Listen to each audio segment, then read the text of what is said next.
Hello everyone, it's Hilton Mundy here from Short Final TV. I've got Stuart Saward in studio and he's going to talk us through his flying display at the recent Western Province Aerobatic Championships in Saldanha. Stuart, welcome. Thank you very much. And Stuart, thanks Hilton for all the hard work and all the dedication for this. This is great stuff. Fantastic. Right, so you've started your taxiing onto runway 20. What's going through your mind right now? Okay, pretty much at this point in time, checks have all been done.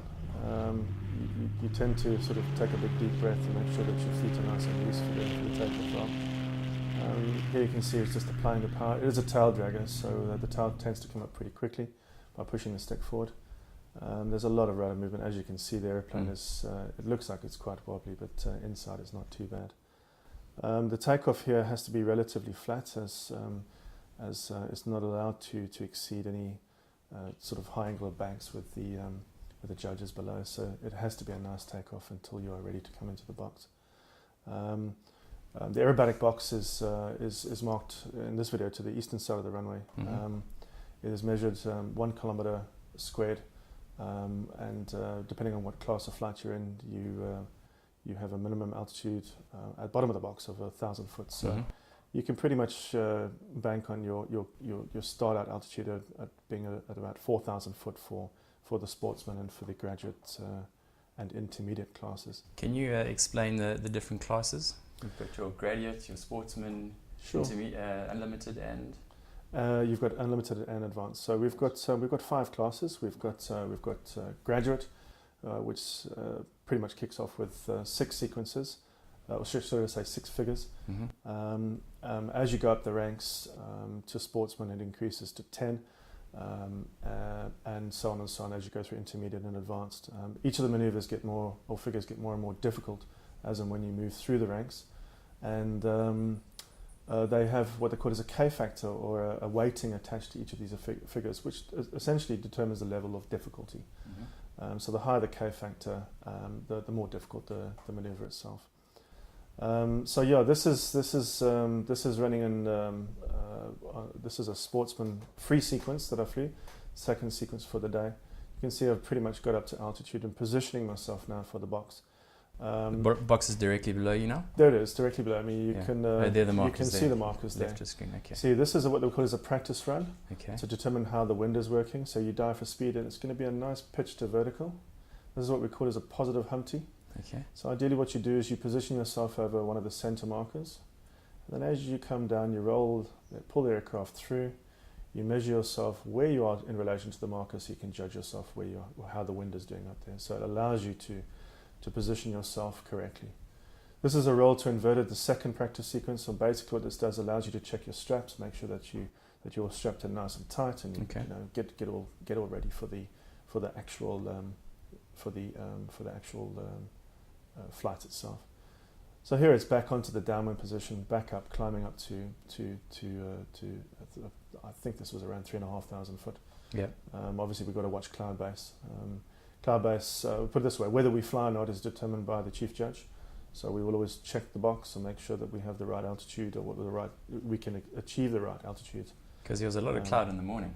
Yeah, there was. I mean, it was actually raining in the morning, which wasn't, and we were very worried about it. But thanks to the ever-changing Cape weather, it cleared. Whereas if this was Johannesburg, we may not be so lucky. Yeah. You can see now repositioning and sort of onto the left downwind position. Just out of interest, the sequences are pretty much always started into wind. So the judges determine what we call as official wind. So they will check on the day, and then we will position the judges accordingly on what side of the box, depending on where the wind is. And then we record the official wind. And how strong was the wind up there? The wind was pretty much pumping. It was sitting around the 20 knot mark, 15-20 knot mark. So it was quite hard. So it makes it a lot more trickier. It does make it a lot more trickier. You tend to use a lot more rudder to try and position the aeroplane into where you need it to be. Obviously, using aileron is not an option. Here we come in here. You'll find that there's 3 wing wags. This tells the judges that the sequence is about to start. From this point, they will start scoring you. As you can see, I've positioned slightly right of center box, to cater for the wind, which was coming from the west. Okay, this is a 45 up,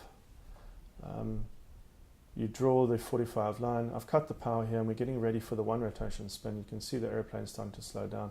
It's very important that in the spin that you maintain altitude. Yeah. So as you push over the top, check your altitude, and you can see the nose starts to raise as she starts to come into the stall position. There's the brake, and there we go, back on line. Right in the middle of the box now. Right in the middle of the box. There's a vertical line that's drawn. There's now a brake, and the next maneuver comes in, and this is what we call as a roll off the top. Okay. So as the horizon comes through, you'll see here the airplane is rolled and back onto the horizon. Next maneuver is a push to 45. It looks quite wicked. It feels quite wicked. The ground is rushing up on you fast. Gather some speed and in for the next maneuver. This is the reverse half Cuban. Pitch to 45. There's a half followed by a half roll. Draw the line and the aircraft rolls back through the horizon for the next figure. As you can see, we're coming back into the box here.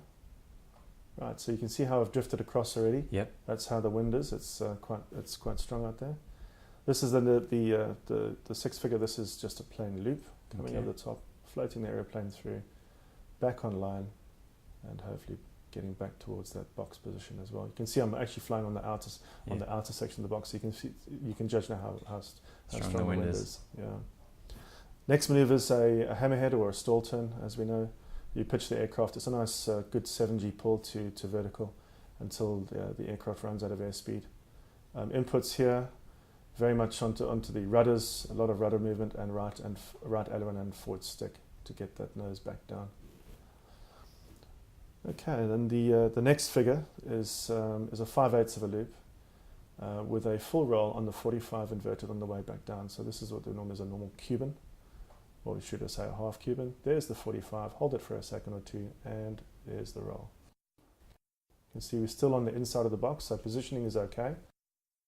The second last figure over here is a steep turn through 180 degrees. The judges look for consistency in terms of angle of bank and to make sure that you don't lose any altitude or gain any altitude. Mm-hmm. These kind of figures you should be scoring high.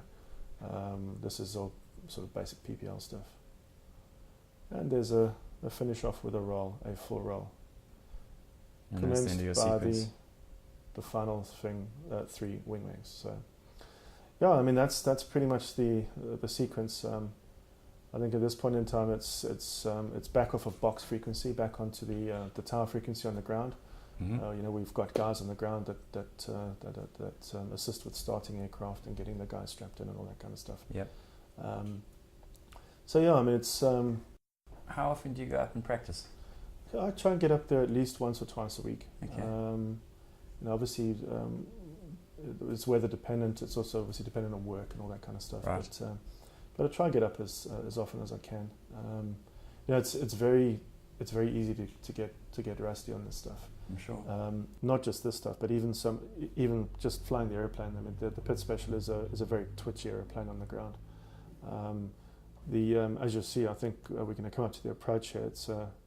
It's quite an interesting approach where we sideslip the aircraft. The approach speed of this aircraft is across the hedges is approximately 100 miles an hour. Mm-hmm. And it's very difficult to see anything. So it's quite a challenging airplane to fly.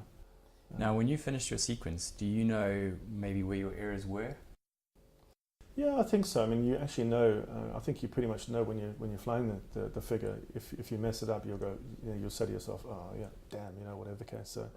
So you know pretty much, and you can cross-check that against your judges' scores, and you'll know if you had a bit of a bad stall turn or a bad spin, if you over-rotated, whatever the case, it pretty much is confirmed in the scoring.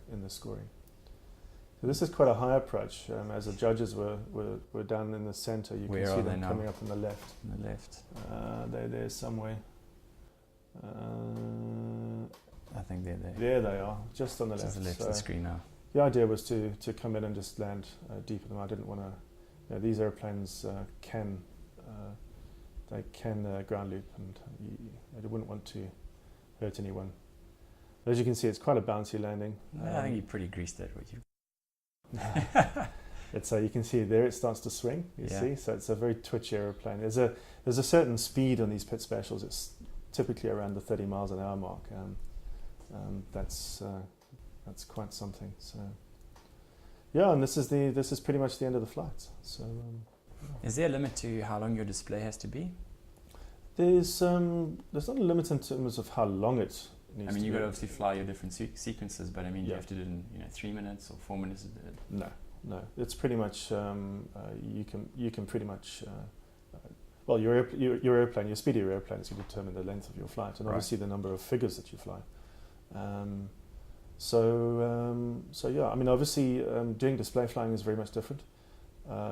It's not necessarily as precise as competition, but competition definitely helps you for display flying.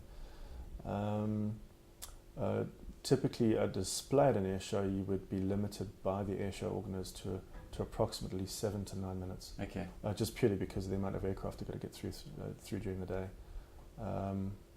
But you know, positioning, box positioning is very much like doing display flying. You've got a crowd line, you've got a judge line, so you know it definitely helps. So yeah. Cool, Stuart. Thanks for giving up your time and talking us through your sequence. No, absolute pleasure. Thanks for having me, and yeah, I look forward to the video. It'll be great. If you want to learn more about aerobatics in South Africa, be sure to visit their website, which is www.aerobatics.co.za.